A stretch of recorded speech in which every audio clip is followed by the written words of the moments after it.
Hey guys, welcome back to my channel. So today I am talking to you guys about my June and July favorites. There's not a whole lot of stuff to really talk about, if we're going to be honest. Outside of Foundation Frenzy, I wasn't trying out a whole lot of new makeup. I've had two recent videos that were first impressions videos. I will link my first impressions playlist right up here for you guys. Let's jump in. It's strictly beauty this month. So actually today, the day that I'm filming this, is my 1 year anniversary with Atticus.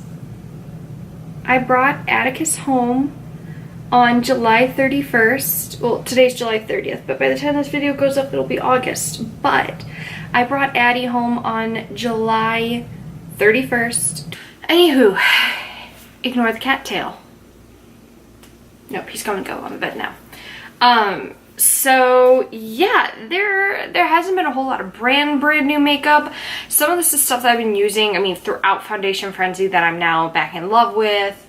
Things that I felt like it had been a while and now they're back. Let's jump in because it's literally actually been 10 minutes this time around and I still haven't talked about any products. So not a whole bunch of things, but enough things to give you guys a small favor.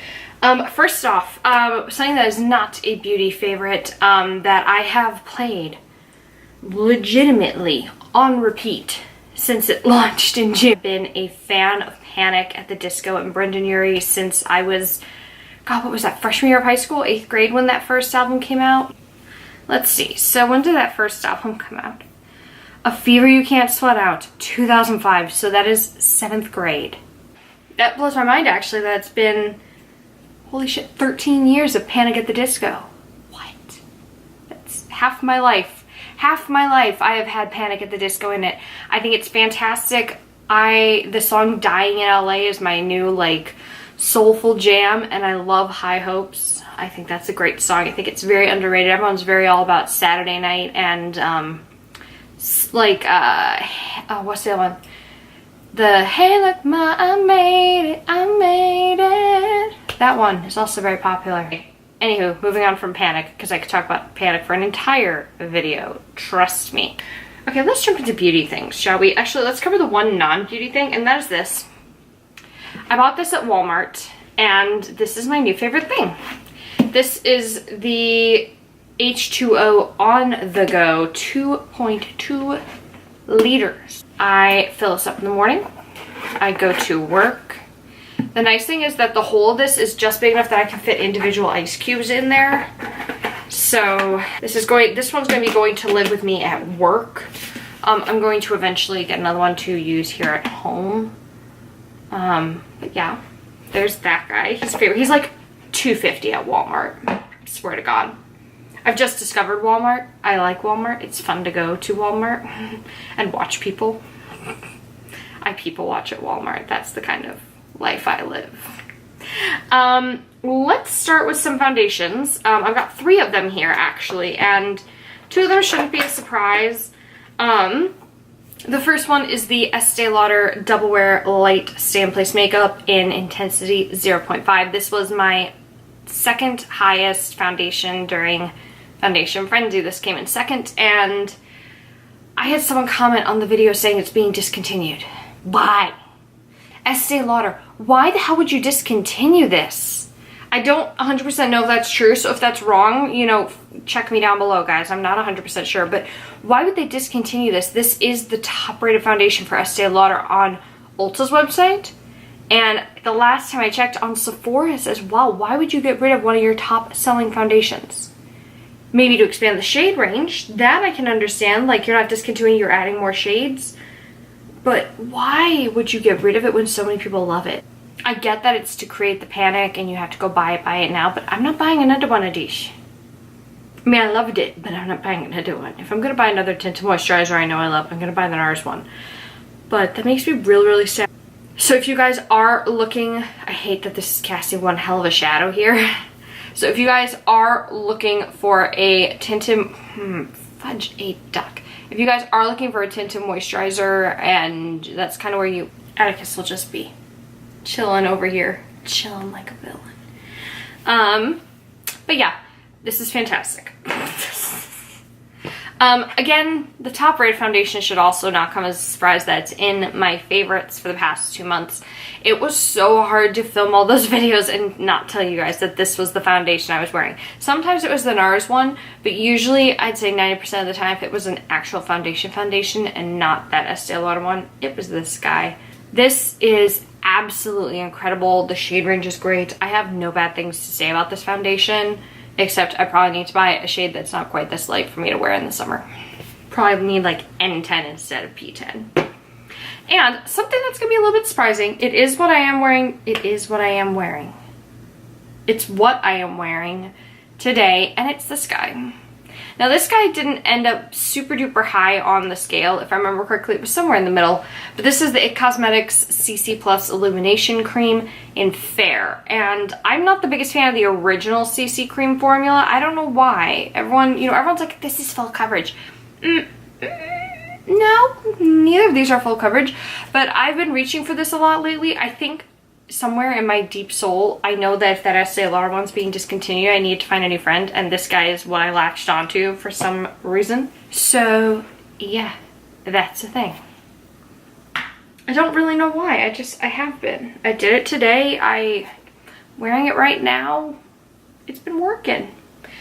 So I feel like I have to shout this out because I used it in, well, both of these in legitimately every Foundation Frenzy video, but the Smashbox Primerizer, great, fantastic. I think everyone but really oily skin will like this. Oily skin, I'm a little on the fence about recommending it for you guys, but I'd say if you're definitely normal, dry, or combo, check this out. I think it's definitely amazing. The hyaluronic acid is something that's going to appeal to all you dry skin lizards like me out there. Next is the other thing that was also in all the Foundation Frenzy videos, the Hourglass Veil Translucent Setting Powder. This stuff is fantastic. It gives such a beautiful, subtle glow to your skin, and it's really subtle, like unless you're really packing it on. It's not too intense. It works really well for under eye and face and to set your eye makeup, your eye primer. If you're like me and you use a concealer as a primer, this is a great thing to use. I just wish it, I love Hourglass products and I wish it wasn't so expensive.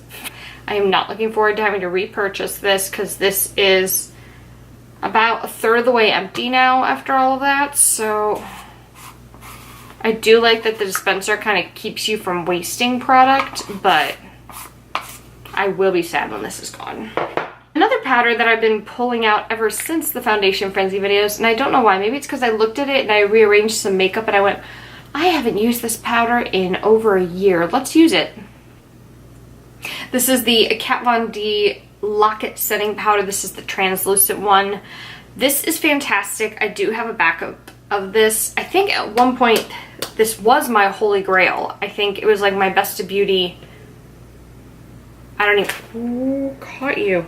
This is in so many videos. If you like really go back on my channel to like, you know, winter 2017, maybe winter 2016, this was all over the place. I loved this powder. This was like the setting powder that I sold to everyone at Sephora.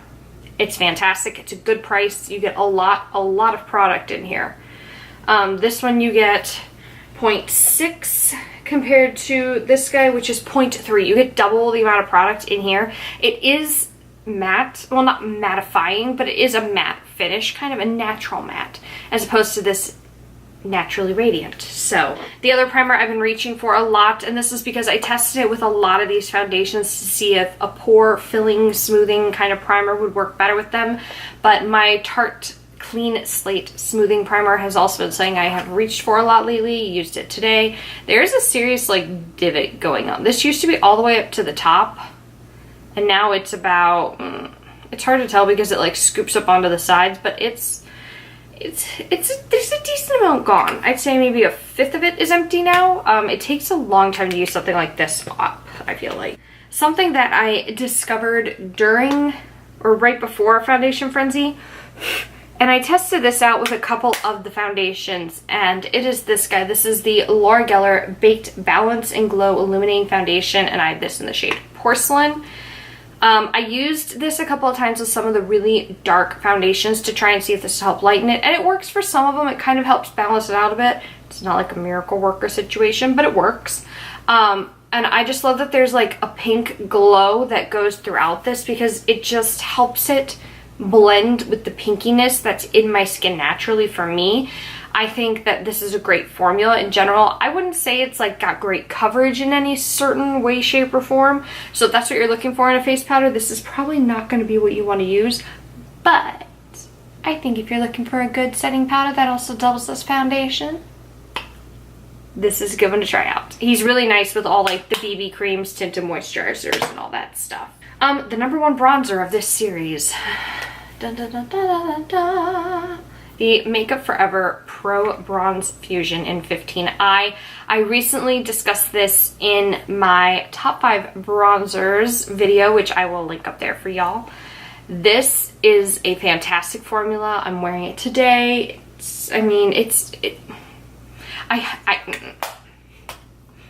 You're perfect. I do not look forward to the day that either breaks, gets lost, or runs out. Something else that used to be like a holy grail of mine, and it's been a while since I've used it, and I started reaching for it. I don't really know why, but I did.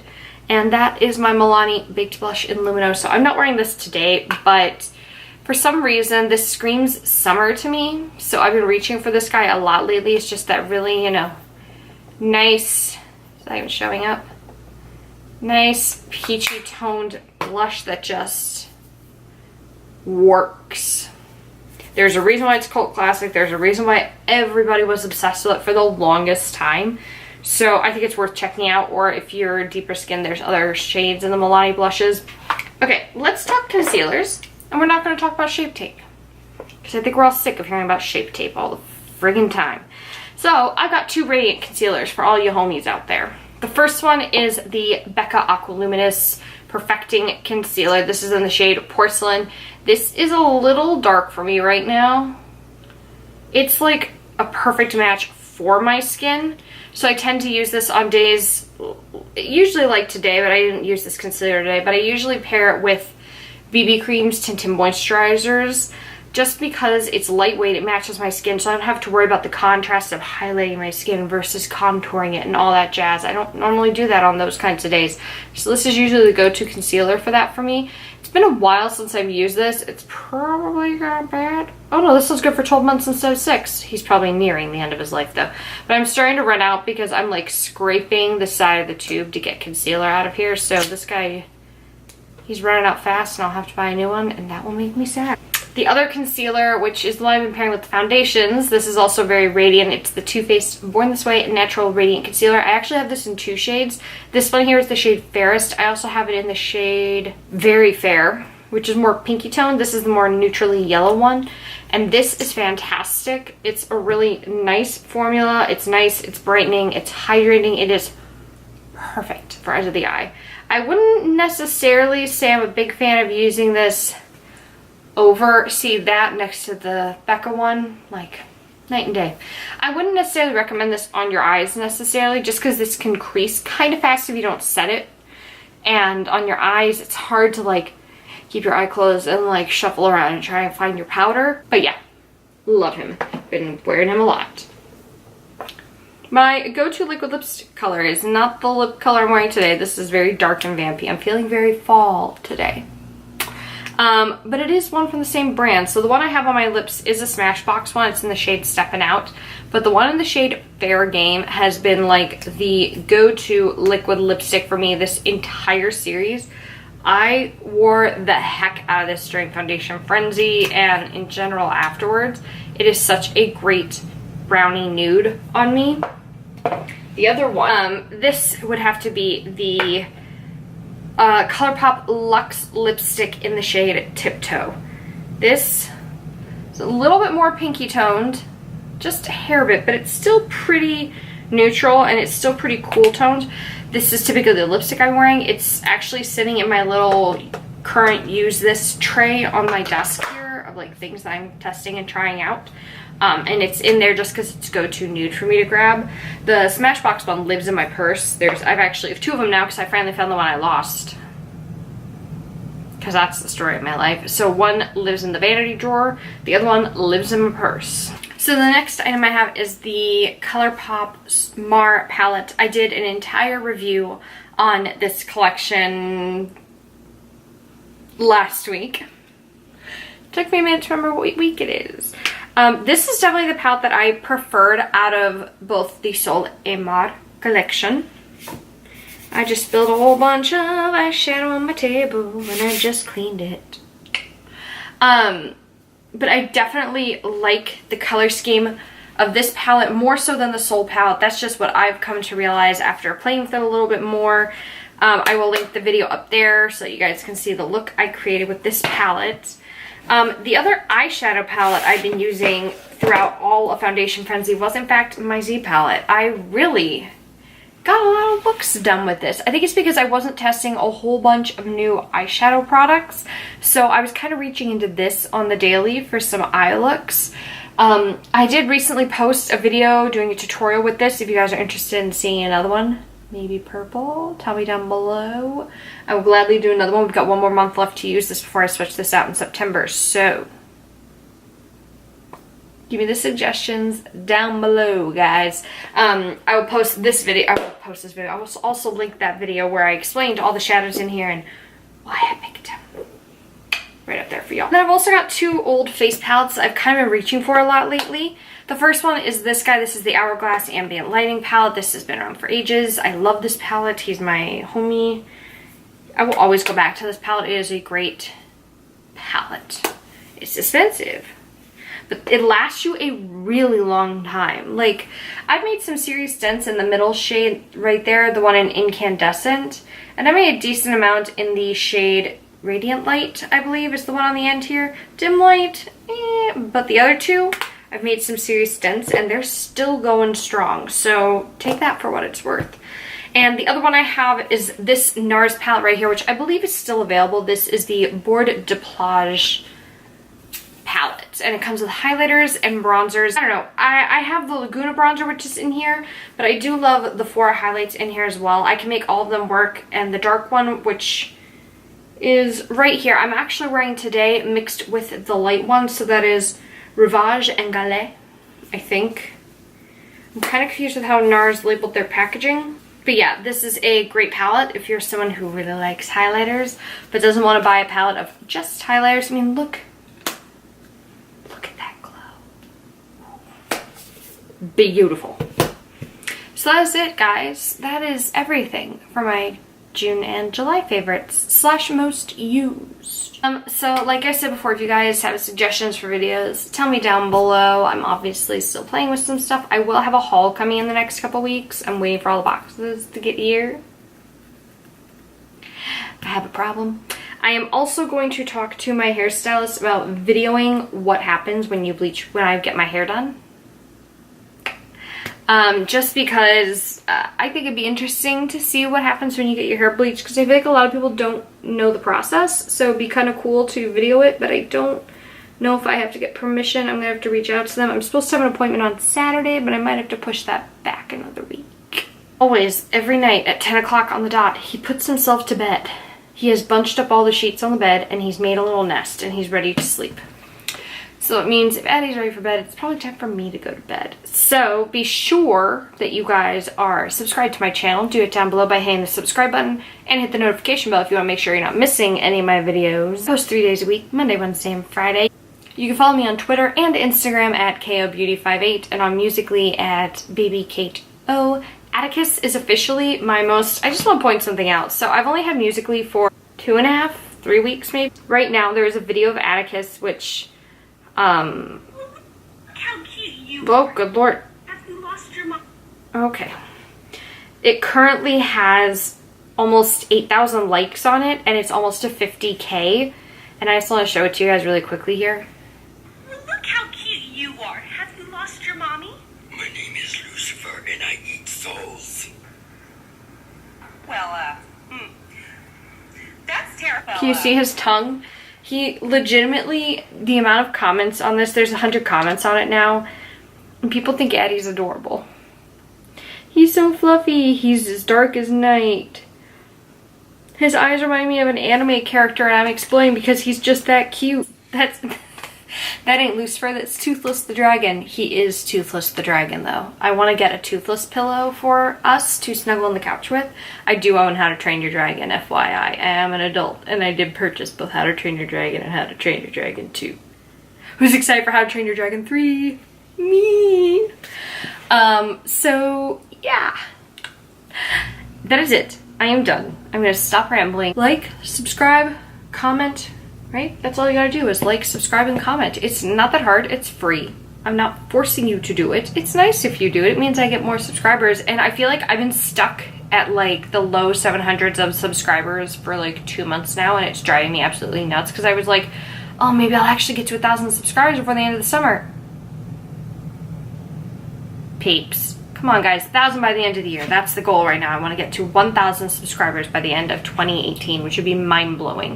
I was hoping to get it before I reach the 1-year anniversary of my channel, but I don't think that's gonna happen. But yeah, subscribe, like this video, follow me on social media. Not that I post all that often. I'm trying to get better. And I will see you guys in the next video. Bye!